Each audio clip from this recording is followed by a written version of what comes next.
FNAF, qué dolores de cabeza nos has dado. Nos has cambiado tu historia una y otra vez. Y me has retrasado este vídeo por ya sabes quién. Te mira a ti, Titofobia. Pero no ha impedido que vengamos como guerreros a exponer nuestros pensamientos. Esta cronología está hecha por mis conocimientos básicos de FNAF y no he investigado a fondo para hacerlo, y por ende va a tener muchos agujeros de guión, además de que está muy improvisada para tratar de explicar ciertos eventos causados en ciertas fechas. O sea, realmente creo que es la primera vez que se habla de ciertas cosas que yo pongo aquí, ya que no las acaba de inventar. Pero bueno, sin más, os dejo con esta cronología que vaya mierda, hermano. Qué dolor de cabeza. 1983. Fazbear Entertainment contrata al ingeniero Edwin Murray para que fabrique animatrónicos para su empresa. Este hace un prototipo de un robot llamado The Mimic, el cual fue creado para que pase tiempo con su hijo David, ya que Edwin estaba muy ocupado ocupando su labor como ingeniero. Ocupando, muy bien. Este estaba diseñado para que aprendiera del comportamiento humano, haciendo que aprendiera de muchas cosas que hacía David, como comer helado o abrazar un oso de peluche. Lamentablemente, en un año que quiero pensar que es 1984, fuentes me lo confirmó, David Murray muere. Edwin no podía superar su muerte, pero la gota que derramó el vaso fue ver a The Mimic hacer los mismos gestos que su hijo. En un arrebato de ira, destroza a The Mimic de una forma algo peculiar. La manera en la que este atacó al animatrónico se quedó guardada en su memoria, y tras quedar mutilado, Fazbear Entertainment se lo lleva para reutilizarlo. Aquí vienen ya las fumadas mías, pero la verdad es que esto podría ser cierto. No se sabe nada más de Edwin desde entonces, pero posiblemente, ignorado por la pérdida de su hijo, se convierte en un asesino. De alguna manera que desconocemos, William Afton contemplaría uno de sus asesinatos, allá por el año 1985, decidiendo imitarle también usando su estilo de asesinato. Esto ya lo veremos más adelante.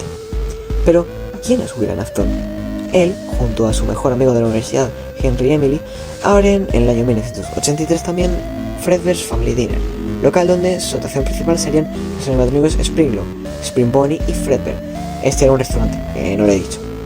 Todo iba bien, los dos llevaban muy bien el restaurante y sabían manejarlo de una forma muy buena, pero Henry desconocía de lo que William realmente hacía. William estaba obsesionado con el miedo, sabía que este tenía alguna clase de poder sobrenatural, pero averiguar de qué se trata era tarea imposible, a no ser que hiciese algo antes, ya que tenía que experimentar.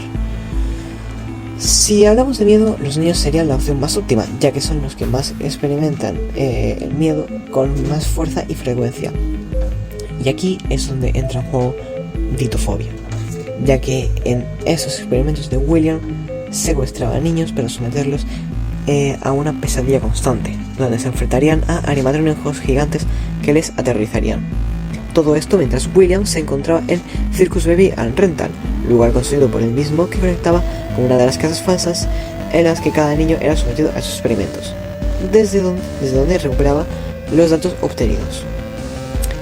Los animatrónicos que atacaban a los niños eran en verdad endosqueletos con unos discos ilusorios que les hacían tener apariencia de sus peores pesadillas, por lo que cada niño veía algo diferente, en este caso lo que más le aterrara.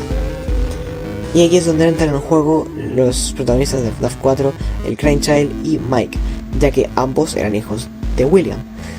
Y yo creo que Titofobia no es 100% canónico.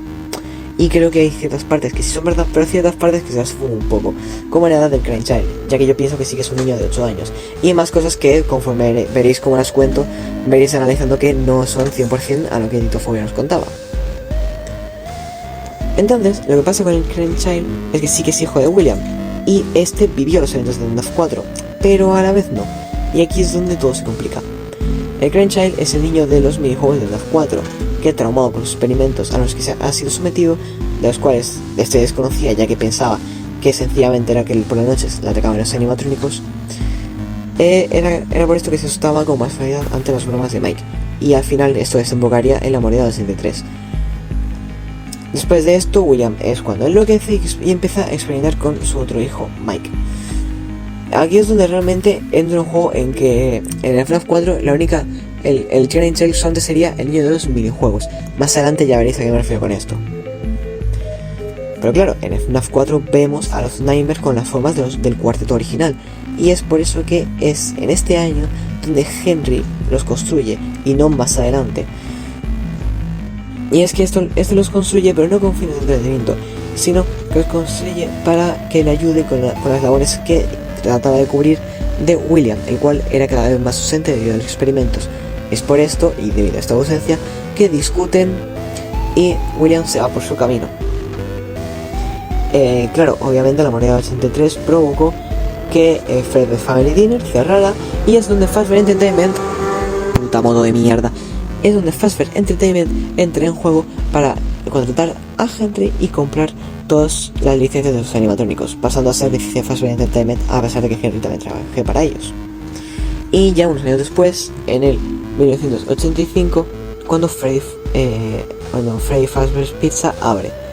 Y aquí sería donde William presencia el asesinato de Edwin, imitando su método de asesinato y empleándolo por primera vez en el viejo traje de Spring Bonnie, con el cual asesinó a 5 niños Freddys. Esos 5 niños poseerían los animatrónicos originales. Después de esto, William crearía Circus Baby Pizza World, donde crea a los animatrónicos Fountain para seguir matando a más niños, que serían los que llegarían a ese lugar. Y es aquí donde nos enteramos, o más bien que es una fumada mía, de que William está divorciado y su mujer era la que tenía la posesión de Elizabeth Acton. Es decir, él cuidaba al Crenshaw y a Mike, y su esposa, de la cual no sabemos nada, cuidaría a Elizabeth. Es por esto que, por ejemplo, en la casa de los Afton es donde vemos que está la habitación de Elizabeth, pero está vacía, como si hubiese habido una niña antes, pero ya no estuviese. Aquí la gente la relacionaba con que había muerto ya para este punto y se había convertido en Circus Baby, pero yo creo que no. Yo creo que no estaba por el simple hecho de que su madre se la había llevado y tenía la custodia de esta niña. Después, en este mismo año, el 85, el único día en que el Circus Baby Pizza World está abierto, Elizabeth viene de visita para ver a su padre, y fascinada con Baby decide ir a verla a pesar de las advertencias de su padre, y es cuando se termina siendo asesinada y poseyendo a Baby. Vale, aquí también podríamos aclarar el hecho de que Valora pueda ser la mujer de William, y no es que sea un homenaje a que esa esté muerta o que se la haya poseído, sino que sencillamente William seguía enamorado de ella y la construyó basándose en su aspecto.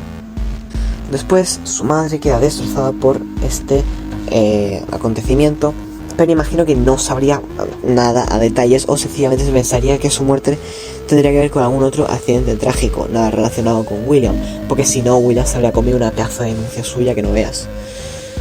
Pero bueno, William decide desterrar a todos los animatrónicos, incluyendo a Baby, su hija, a Circus Baby and Rental, es decir, a su laboratorio. Y es justo aquí donde Mike llega en escena, ya que este es lo que se nos cuenta en Ditofobia. Este consigue escapar y llega a este lugar donde encuentra todos los experimentos de su padre.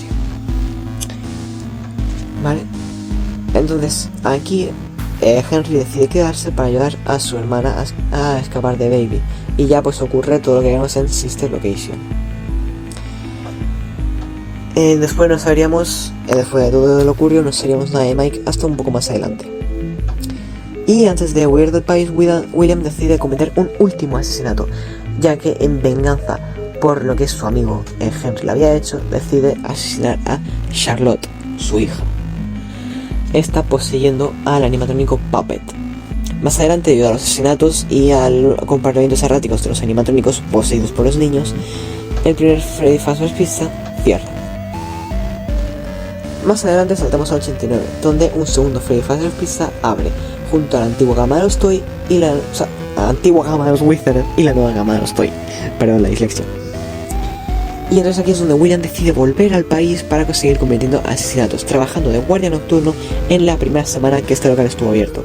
Y efectivamente le salió bien, ya que se consiguió asesinar a los niños que poseerían a los animatrónicos Toy y posiblemente a los Shadow. Pero bueno, no pienso entrar en detalle de estos porque me la sudan. En fin, una vez que pasa esto y una semana más tarde, decide, se cambia al turno de día y ponen en turno de noche a Jeremy Fritz, creo que era, no me acuerdo de su apellido. Los animatrónicos por la mañana observaban a William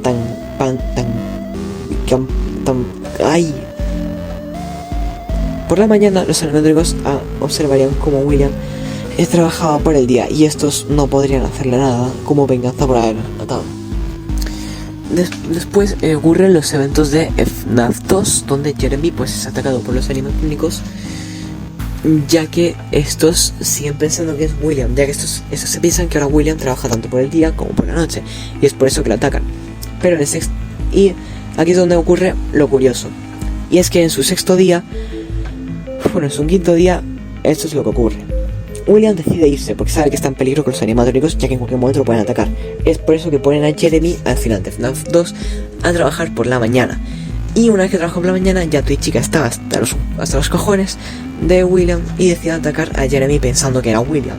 Y es aquí donde ocurre la moneda 89, siendo ocurrido por Toy Chica, respaldado por su diálogo en la UCN, donde le dice a William que le clavará su pico en la cabeza. Y una vez pasa todo esto, como se quedan sin empleados por la noche, contratan a Mike nuevamente, el cual, ya que estuvo en el laboratorio de su padre, sabe de sus experimentos y asesinatos, y es cuando decide desmantelar a los animatrónicos de FNAF 2 para que sus almas sean libres, aunque lo pillan y lo echan por este acto, además de su olor a muerto, literalmente. Vale. Ahora damos un salto de tiempo a 1993, donde transcurre FNAF 1. Aquí no hay mucho que tocar, ya sabemos que Mike decide volver a trabajar aquí buscando a su padre, posiblemente, pero no lo encontraría. Y aquí es donde al fin se puede desvelar uno de los misterios más grandes de el Survival Logbook. Y aquí es donde se viene la fumada. En el Survival Logbook hay una página en la que te dicen que dibujes uno de tus sueños más recientes, y Mike dibuja a Nightmare o a Nightmare Fredbear, cualquiera de los dos, ya que Nightmare no era una creación del Crying Child, sino que sí que era, al igual que los otros, un animatrónico real, entre comillas. De hecho sí que era real. Entonces, ¿qué pasa? Que se nos da a entender que si Mike ha soñado con eso recientemente es por algo, y aquí es donde viene mi teoría. Cuando este accidentalmente mató a su hermano, cogió un trauma con los animatrónicos originales, que son los Withered. Y Mike, al volver, o sea, Mike como le cogió un trauma a estos cuando se sometió a los experimentos de William, debido a que los discos ilusorios mostraban tus peores pesadillas. Este mostraba a los animatrónicos Nightmare, incluyendo a Nightmare Fredbear y a Nightmare. Entonces, aquí es donde caemos en una cosa, y es que los animatrónicos Nightmare se parecen mucho a los originales, debido al trauma que tuvo este con los Withered en el 83 por la muerte de su hermano. Y es por esto que mientras transcurre FNAF 1, debido a la apariencia de los animatrónicos originales, los cuales son los Withered, los cuales son los que traumaron en un principio a Mike por la muerte de su hermano, hacen que este empiece a tener pesadillas relacionadas con los experimentos que este vivía. Y ya estas pesadillas son el gameplay de FNAF 4. Efectivamente, FNAF 4 realmente lo que nos cuenta son, a través de los minijuegos, la historia de El Crying Child, y a través del gameplay las pesadillas que nos cuentan cómo fueron los experimentos de Mike. Y encima esto también nos puede ayudar para algo, y es el por qué pienso que son discos ilusorios los que dan los aspectos a los animatrónicos y no el gas ilusorio, el supuesto gas. ¿Por qué?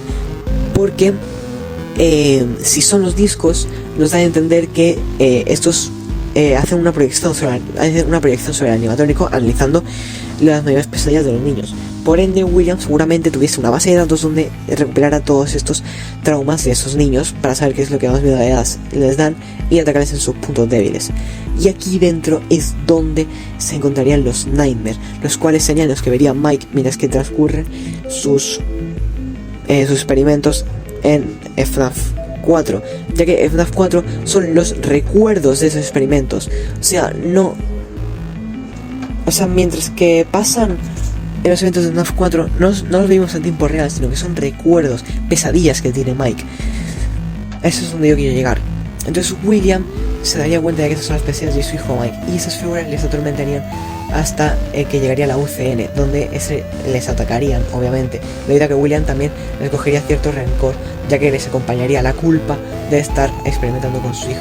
Y es por esto que Nightmare y Nightmare Fredbear aparecen en la UCN, ya que estos sí que eran reales y estaban registrados en la base de datos de William. Madre mía, me la he sacado. Vale, ¿por dónde seguimos? Vale.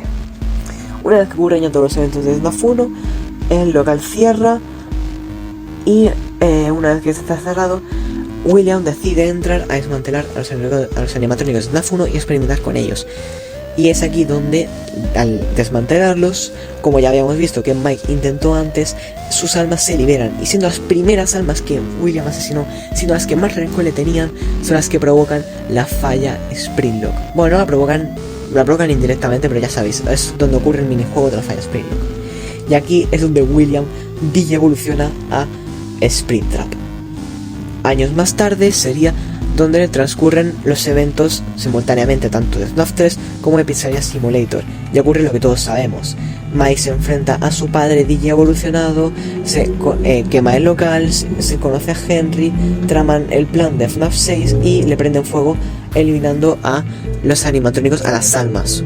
O eso es lo que ellos pensaban, ya que realmente solamente habían conseguido hacer descansar en paz a Elizabeth y a Charlotte.